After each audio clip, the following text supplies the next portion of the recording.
All right, let's talk about something we almost never think about until we absolutely have to. We're going to dive deep into one of the most critical and totally invisible systems in your home, the main sewer line. Now, I know, it's a topic that can bring on a lot of anxiety, but stick with me. By the end of this, we're going to turn that uh-oh feeling into a real aha moment. You know the feeling, right? It's the question that sends a chill down any homeowner's spine.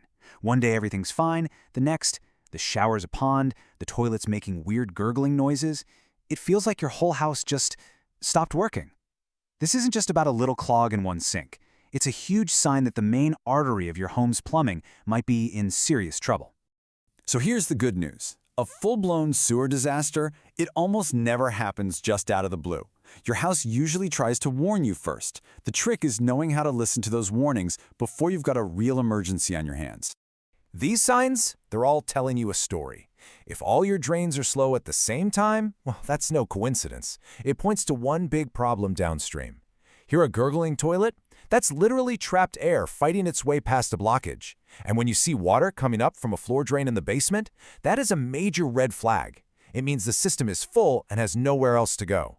You can even get clues from your yard, like weird smells or mysterious soggy patches. So if your house is sending out these distress signals, who's the culprit? Well, it usually comes down to one of a few usual suspects. Let's pull back the curtain and take a look at the rogues gallery of sewer line problems to figure out what's really happening underground. First up, the number one offender, the most common cause of all, tree roots.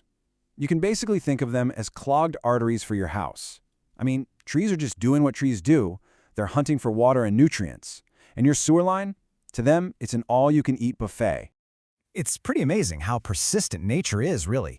This is a slow, methodical invasion. The ground settles over the years, a pipe joint might shift just a tiny bit, and a little bit of moisture seeps out.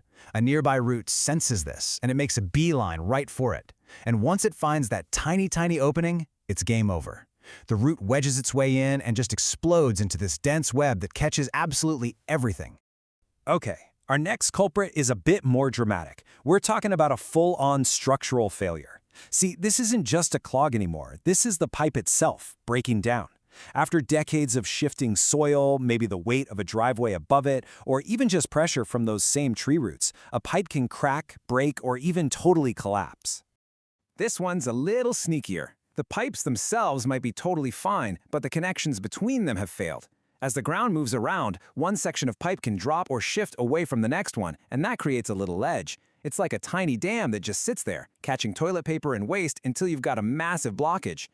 And last but not least, we have the sewer belly. Just picture a permanent puddle right in the middle of your pipe.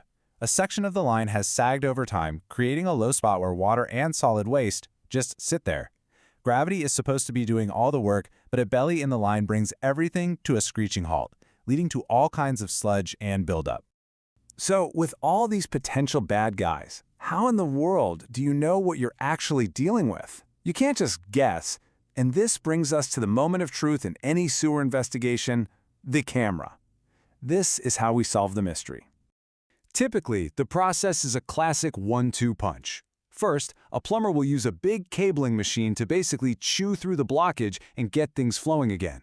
But, and this is a huge but, that's just a temporary fix. Step 2 is absolutely critical. They send a special camera down the line to see what's really going on. Was it just some simple roots, or is there a much bigger structural problem hiding down there? You see, the camera takes all of the guesswork out of the equation. Without seeing inside that pipe, you're just treating symptoms. The camera gives you a crystal clear diagnosis, which lets you make an informed decision and stops you from throwing money at the wrong solution.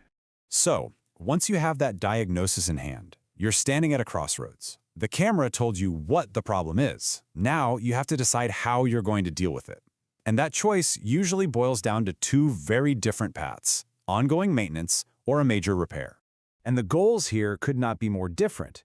Maintenance, like clearing out roots, is a short-term play. Its only goal is to get your drains working again, for now. A major repair, on the other hand, is a long-term investment. Its goal is to actually fix the underlying problem, that broken pipe, that belly, that separated joint, so this doesn't keep happening over and over again.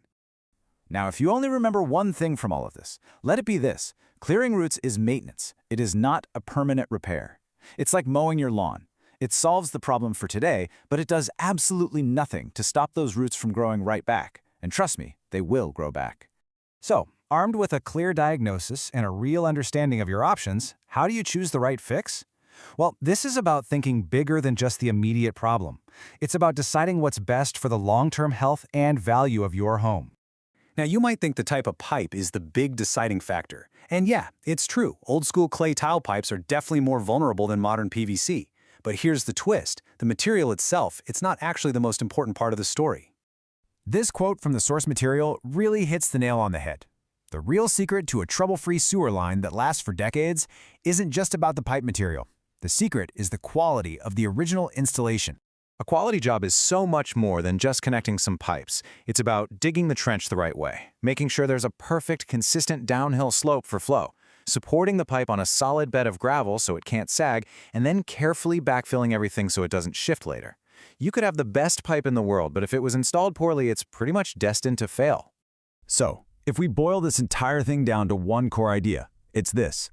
The key is understanding the difference between just cleaning a symptom, like clearing out some roots, and actually correcting the cause, like fixing that broken joint or that belly in the line.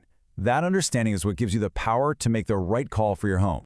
And that leaves us with one last question for you to think about. When it comes to that hidden, critical system running under your feet, are you treating it like a series of temporary fixes, or are you treating it like a long-term asset? The answer to that question will really determine the future of your home's plumbing health.